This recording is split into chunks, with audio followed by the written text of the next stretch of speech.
ये कहानी बहुत पुरानी है, इतनी पुरानी कि इस वक्त न जमीन पर कोई इंसान था, न शहर, न घर, न कोई आवाज। हर तरफ खामोशी ही खामोशी। अल्लाह ताला ने फैसला किया कि वो एक ऐसी मखलूक बनाएगा जो जमीन पर रहेगी, जो सोचेगी, समझने की सलाहियत रखेगी और आजमाइशों से गुजर कर अपने रब तक पहुंचेगी। ये मखलूक इंसान थी और उसका पहला फर्द था हजरत आदम अलैहिस्सलाम। अल्लाह ताला ने जमीन के मुख्तलिफ हिस्सों से मिट्टी ली। कुछ मिट्टी नरम थी, कुछ सख्त, कुछ सफेद, कुछ सुर्ख, कुछ स्याह। इसीलिए इंसान भी मुख्तलिफ रंग, मिजाज और शक्लों में पैदा होते हैं। अल्लाह ने इस मिट्टी को एक खास शक्ल में ढाला। ये शक्ल इंसान की थी, लेकिन अभी बेजान। फिर एक दिन अल्लाह ने अपनी खास रूह आदम में फूंकी। जैसे ही रूह दाखिल हुई, आदम की आंखें खुल गईं, जिंदगी उनके वजूद में उतर आई और यूं दुनिया के पहले इंसान ने सांस लिया। अल्लाह ताला ने फरिश्तों को हुक्म दिया कि आदम को ताजीमी सजदा करें। तमाम फरिश्तों ने फौरन सजदा किया क्योंकि ये अल्लाह का हुक्म था। लेकिन एक मखलूक ने इनकार कर दिया। वो था इब्लीस।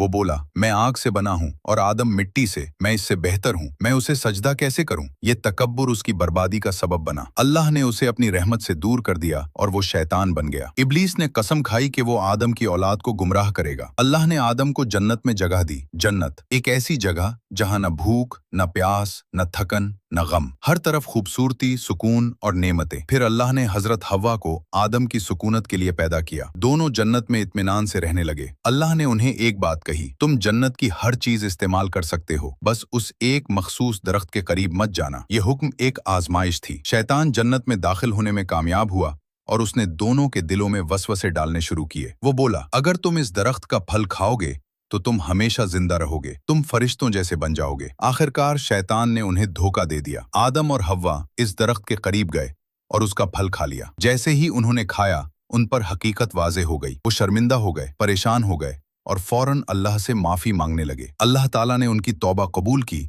लेकिन आजमाइश के लिए उन्हें दुनिया में भेजने का फैसला हुआ। दुनिया जहाँ गम भी है, खुशी भी, जंगल, पहाड़, सहरा, जहाँ इंसान को मेहनत भी करनी पड़ती है और बुराई से बचकर रहना भी। आदम और हव्वा दोनों जमीन पर उतर आए। यही वो लम्हा था जब इंसान की कहानी दुनिया में शुरू हुई। शुरू में दुनिया बहुत वीरान थी। न कपड़े थे, न घर, न खाना उगाने का तरीका। आदम ने मेहनत करना सीखी। उन्होंने खेती बाड़ी करना सीखी, घरों की तामीर सीखी और अपनी औलाद को भी सिखाया। अल्लाह ताला ने उन्हें नबूवत अता की। वो पहले नबी बने। उन्होंने अपनी औलाद को एक बात बार बार बताई, शैतान तुम्हारा खुला दुश्मन है, इसके बहकावे में मत आना। अल्लाह की इबादत करना, उसका शुक्र अदा करना और सच्चाई के रास्ते पर चलना। अल्लाह ने आदम और हव्वा को कथीर औलाद दी। दुनिया आहिस्ता आहिस्ता आबाद होने लगी। हजरत आदम अलैहिस्सलाम हर बच्चे को नसीहत करते, बुराई से बचो, अच्छाई करो, अल्लाह की रिजा तलाश करो। यही वो तालीमात थीं जो बाद के तमाम अनबिया में मुश्तरक थीं। एक तवील उम्र गुजारने के बाद, जिसमें उन्होंने इंसानियत की रहनुमाई की,